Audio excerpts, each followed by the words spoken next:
Good morning, BTs, and welcome back to my channel. Or could be good evening, could be good afternoon, depends with what time you're viewing this video. It's your girl Lynette, and I'm back yet again with another video. And today we're digging deep, beauties, okay? But first, get your cup of tea. I'm enjoying chamomile tea. I've been taking a lot of chamomile tea during this period, and to be honest, it's very relaxing and very soothing. So I highly suggest that you start taking chamomile tea, just feel good. So without further much rambling, I can't even speak properly today. I just wanted to share with you a few things that quarantine has taught me, because it's been one hell of a journey.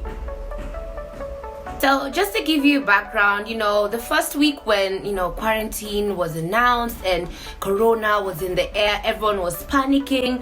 But at the same time, your energy levels were still high. Like, I was still feeling pumped. I was like, I'm gonna get through this. I got this. There's no problem. So I basically went into quarantine, self-quarantine, being that I live alone. I went into self-quarantine, very confident in myself and feeling like this is gonna be a holiday, this is gonna be a break for me. I'm gonna catch up on all the things that I'm supposed to do. Like, let's do this. But girl, was I in for a shock. So let's get right into this. Let me share with you things that quarantine has taught me, both good and bad. So I'd say for me, 2 weeks in, I'd pretty much done all my projects, like do it yourselves in the house to keep myself busy. Done my laundry, cleaned up the house, watched a couple of movies. Though these days I'm not very much of a movie person. I find that my attention span is becoming shorter and shorter. So I'd pretty much done everything in the house that I could do to keep myself busy. And that's when my thoughts started flooding in, and all these little things that I had never taken time to think about. It's like this was their playing field now. It's like you've called in all the thoughts and the experiences from 10 years ago, 20 years ago, boom. And it got very real for me. And so I went through a period where I was very depressed. And I tried talking to my friends, though I didn't also want to bother them that much, because seeing that Corona was a new thing for everyone in the whole world. So you can just overly rely on your friends or your family to help you sort out your issues, because most probably they're also going through their own issues, because this is a new experience for them. So pretty much for me, I had to self-introspect and find ways to make me better, find ways to deal with the pain and get over it and become this new person. And it wasn't easy. I pretty much went in cold turkey, if you know what I mean. Like, it's the time when your thoughts are really crazy and you decide to go through it. You sit there and you feel it all. You cry if you want to, you scream if you want to, and then you calm down and then you figure it out. And so I sat down there and I was like, Lynette, you got this. You're gonna tough it out and you're gonna get through this. And that brings us to today's video, which is 11 things that quarantine has taught me. Let's get right into it, beauties. Point number 1, dealing with past trauma / past demons, if you may. So for me, I grew up in a very violent home. I've spoken about this a little bit on my Instagram and shared with you guys. So I found that even though I'm an adult right now, there's so many experiences that happened to me back then and to my mom, and it really scarred me. And these were things that I was harboring inside, and it was affecting the quality of life and the quality of friendship and relationships that I was forging. So I had to sit down and really dig deep. And for me, beauties, this involved accepting and acknowledging the fact that I was a little bit broken inside, forever looking for the approval of, this said parent, and trying to show him that I'm this awesome person, I'm this awesome child. And when you're constantly chasing approval, especially approval of an abusive person, let alone an abusive parent, it's like chasing the wind. It's like chasing a mirage. One minute you think you've got it figured out, you think the two of you are in a good place, then he goes ahead and does something and disappoints you and breaks your heart, and then you're back again to square one. So I had to find it in my heart and also ask God to give me strength to forgive my parent for these things that he did and put it to rest. I'm not carrying that load anymore. I have put it to rest.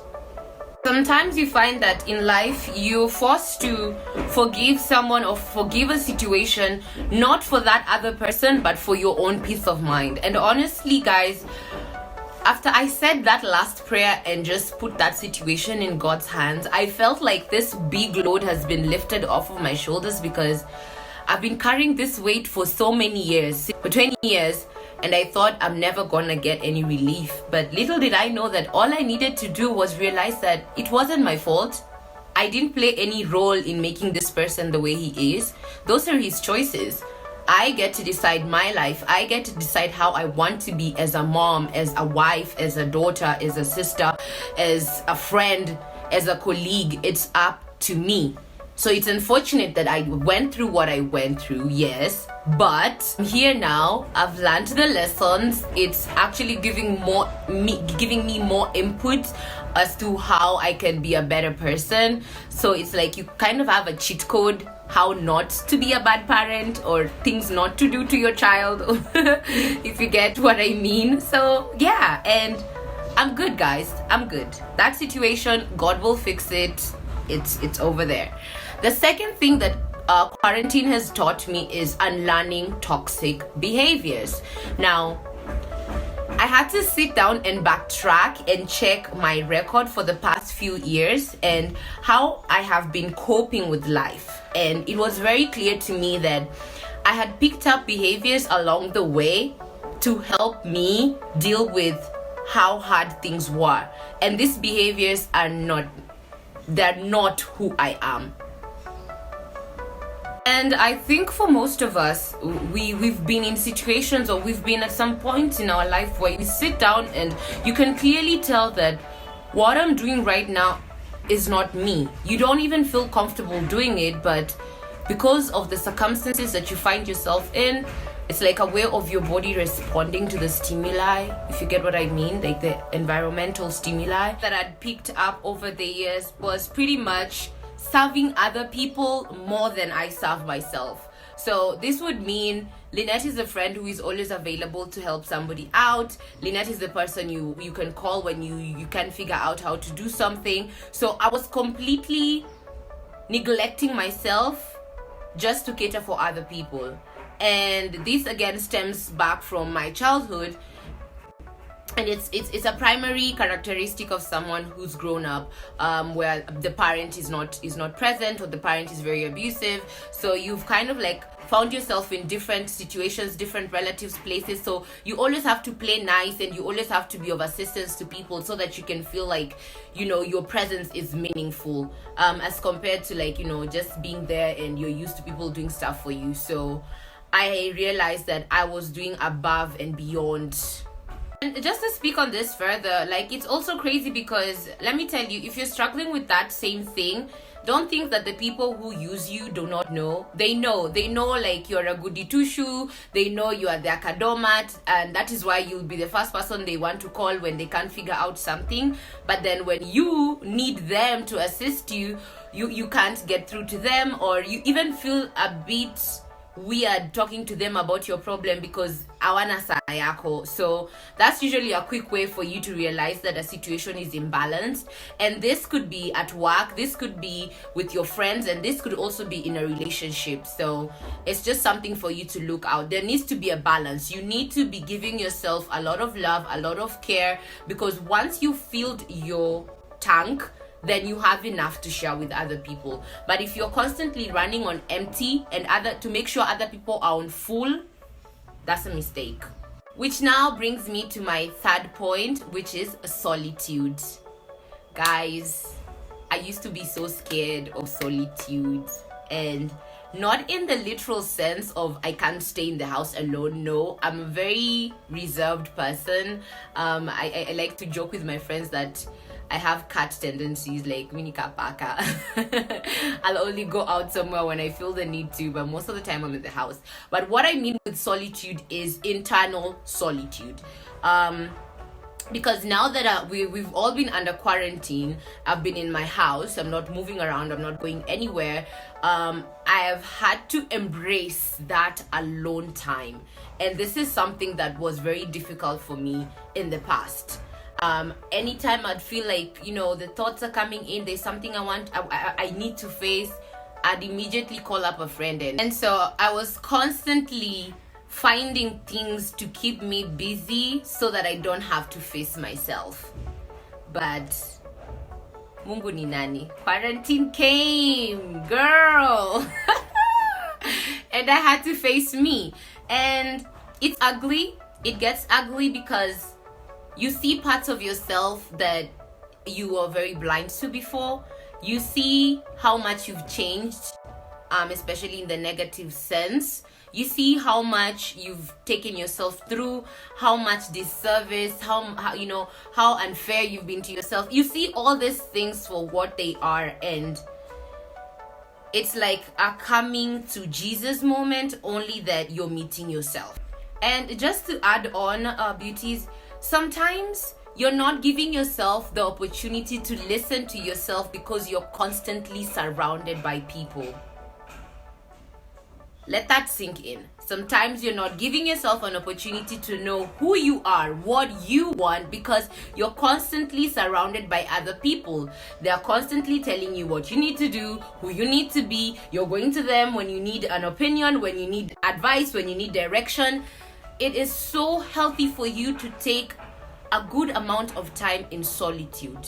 At whatever phase of your life that you're in, it's good for you to take some time to yourself, sit in some quiet space and listen to who you are. That is the only time you have a moment of clarity in your life. But if you're constantly around people, kelele awatu, like, stop it. Which brings me to my fourth point, and this is truth and realness. Quarantine has taught me how to live in truth and how to be real. What do I mean? Do you ever feel like for a long time you've just been going with the flow of things? Like sometimes you're in a situation and you're not happy about it, but you can't bring yourself to say no, or somebody asks you to do something that, inaku force utoke out of your way kufanya hiyo kitu, but you don't know how to say no. So that was me. I didn't know how to stand up for myself. Like even when I tried, I'd still give in and go back and do something that I'm not comfortable with. So this quarantine period has really brought out the tiger in me, for lack of a better word, because right now I'm not going to do something that I don't want to do. No, thank you. No. It has also allowed me to, improve on my boundaries. I will admit, I'll be the first to admit that I had a huge problem with enforcing boundaries, and this meant that people would easily come in and out of my life the way they so wished, do all types of crazy things, and Lynette is there tolerating. This person did this person said this person is trying me like this. I do not have time for that. I had to cut it out. I had to cut it out and let these people know that enough is enough. Serve yourself, I shall serve myself. And also being true to my feelings. Ooh, there is no need for you to cover up how you're feeling. There's no need for you to be afraid to tell somebody exactly how you're feeling. You've pissed me off, you've pissed me off. I do not appreciate it when you do 1, 2, 3. Speak. Talk it out. And as you continue to discover how to live in truth and realness, you automatically start limiting your interactions. I didn't even plan on it, but just the fact that I'm so focused on being better, I'm so focused on the positive things in life, it just turned my life around to a point where I do not have time for things that do not serve me in good. I find that I have more time for my genuine friends. We call each other, we check up on each other, we meet up. Like, I'm just in this space where I'm watering things that are watering me. It's a symbiotic relationship, not a parasitic relationship. And that is what you should be aiming out of all your interactions in your life. And being in that space has now led me to my next point, which is getting back to things that I enjoy doing. Beauties, I realized that I was so caught up with these other things and all this negativity that I had put a couple of activities on hold, and these are things that bring me so much joy. And just to name but a few, I've gone back to, eating cleaner. I've gone back to working out. I'm a huge fitness enthusiast. I've gone back to hiking at Karura, cycling, running in the morning. I'm reading books, and I had a lot of books in my house, but I just never had time to read them. So now I'm reading my books, and just being in that space where I'm taking care of myself, can wake up in the morning and just do my masks and just take care of me. And all this increased activity means I've been able to lose a bunch of weight, guys. My body is banging, like my confidence is on the roof. I'm feeling good. Guys. I will not lie. And so let's go into our next point, which is learning to save. If there's another thing that quarantine has taught me, it's learning how to save money. The first month I was pretty much okay in terms of how I was handling my bills, but then getting into the second month of quarantine, and this is like somewhere in April thereabout, I was like, I could do better. And so I'm now learning, because I will not lie, there's some financial things that I do not know. So I'm currently in the process of just teaching myself what I need to know, how I could better save money, that comes in handy during the cold times like now. And yeah, on the topic of money, now that I'm trying to be a better saver, it has also brought in the fact that I need to always have a backup plan, which would be my next point of something that quarantine has taught me. Always have a backup plan. If you do a 9 to 5, or you have one business, or rather one stream of income, you're gonna need like 2, 3, 4 more streams of income. And it doesn't always have to be something that requires a lot of capital. I'm still figuring out myself, like right now I'm still figuring out how I could generate more income, but I do have ideas, and the ideas are based on things that come easy for me, things that I'd say I'm naturally gifted in doing. So if you're looking for a way to add another stream of income into your household, start from things that you find easy to do, things that you'd say are like your talents, because you're generally gonna do your best in those type of activities. So when you're trying to do something new, when you're trying to add all these sources of income, one major thing that you will need to ride on is belief in yourself. And that is my point number 8 that quarantine has taught me. Quarantine has taught me to dig deep and stop playing small. Believe in who you are, believe in your capabilities, believe that you can make a difference not only in your life but in the next person's life. Like, these days when I wake up in the morning, it's not about how am I going to make myself feel good. No, it's about how am I going to share this energy that I'm feeling with somebody else and put a smile on their face. And that plays a big role in terms of pushing you to the next limit and making you realize that you have so much to give within you. It doesn't always need to be money, your vibe, okay? To build on this, having belief in yourself, I'm going to bring in another point that has been very, very important to me, that has been very pivotal to me during this time, and that is the power of prayer. Now, I know there's some viewers who are not religious. I know there's some viewers who are of different faiths. So myself, I consider myself to be a spiritual person, and I believe in all that which is good and is meant to bring good to people. So you could be Muslim, Hindu, Christian, or of no religion, basically. But as long as you believe in goodness, kindness, and all these great qualities, then we're pretty much on the same page. And so for me to have the strength to wake up in the morning and get through with the day, I had to bring in prayer into my life, honestly.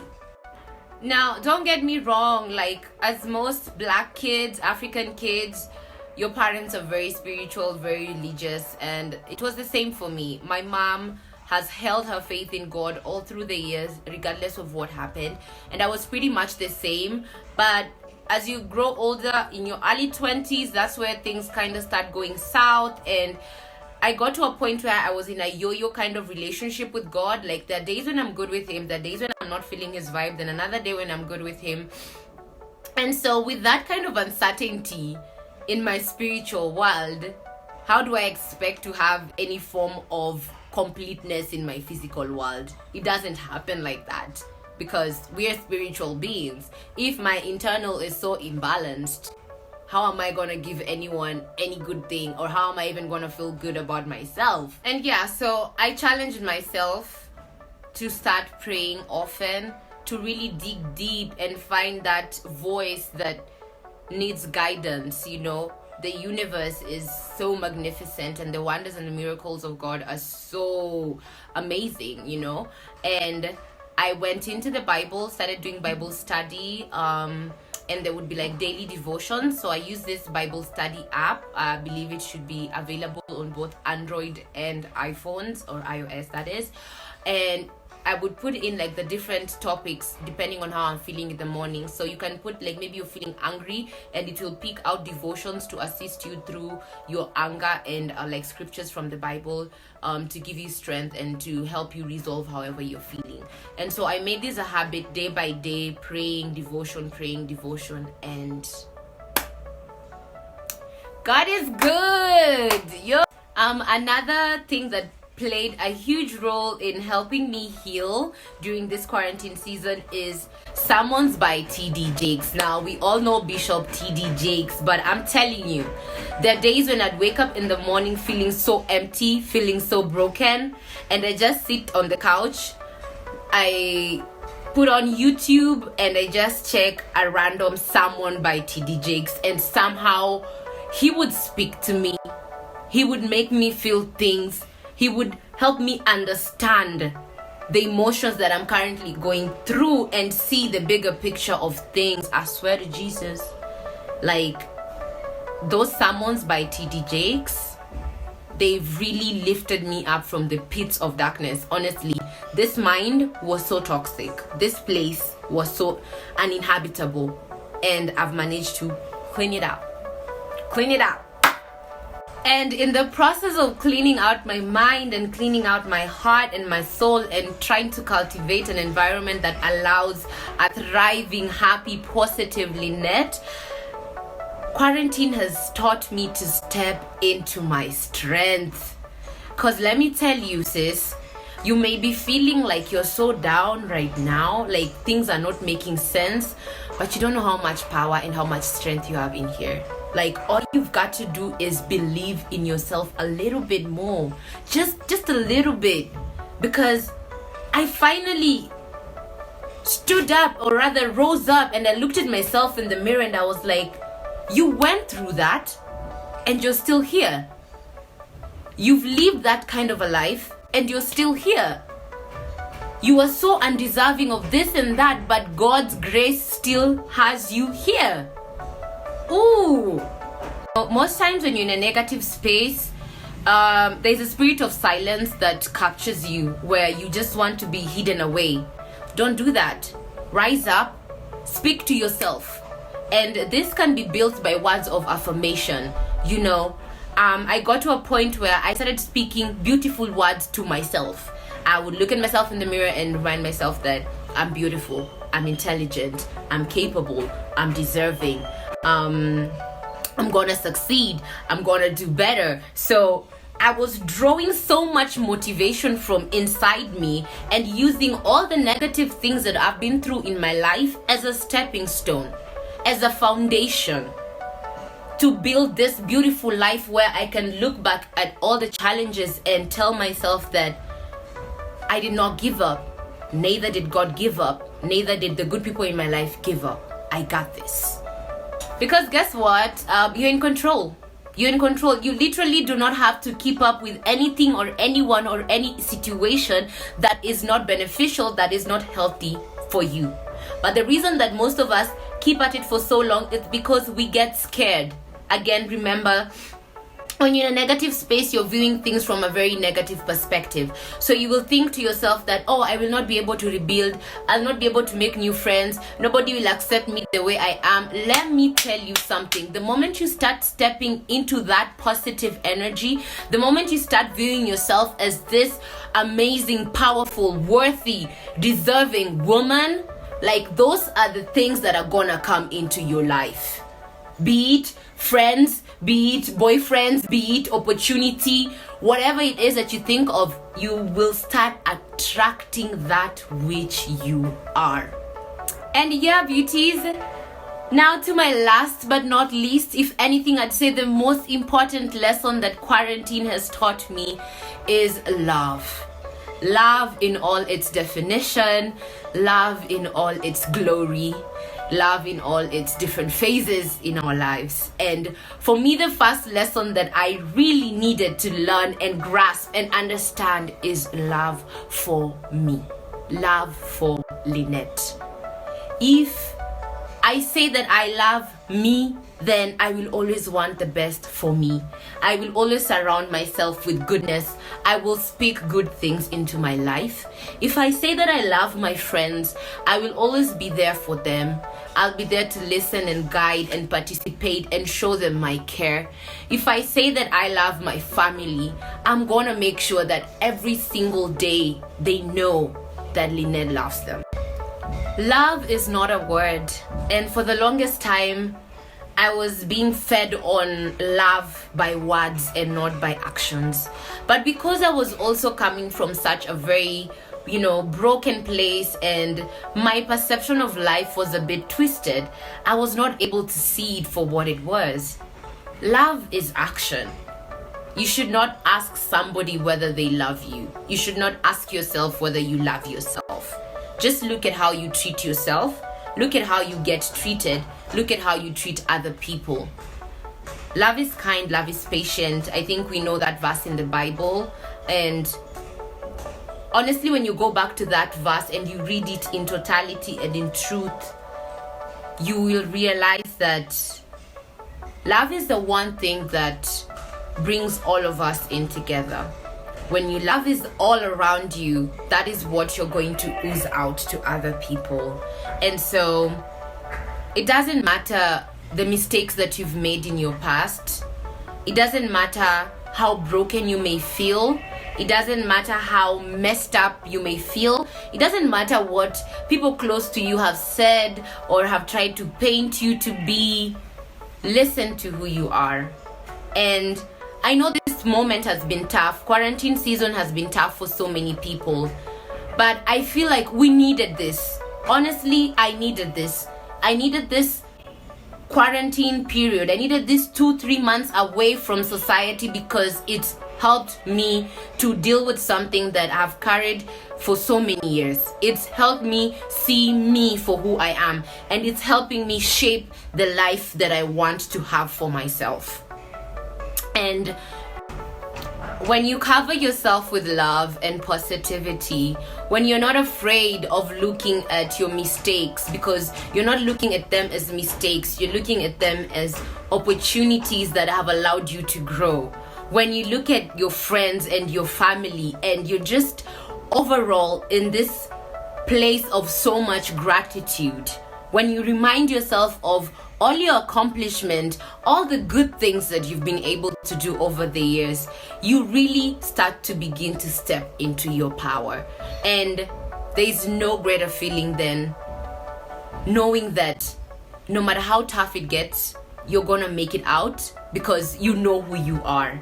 And that's my main message, because you're not alone. I know maybe sometimes you can get lost in thought thinking you're the only one going through this. No, we are many, but I stopped viewing life from a place of lack and negativity and pain, and started viewing life from a place of gratitude and abundance. And so many good things have come into my life without even me having to do anything. And I've been able to also connect with so many beautiful women on my Instagram, and it's just a beautiful journey.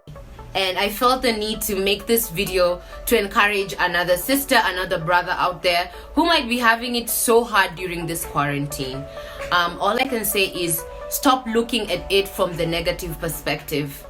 Look at it as life has brought me to this moment so that I can change for the better, so that I can make a life that I am proud of, that I am happy about, so that I can wake up in the morning with a smile on my face. I would really love to hear how you guys have been coping with the quarantine season. Has it been good?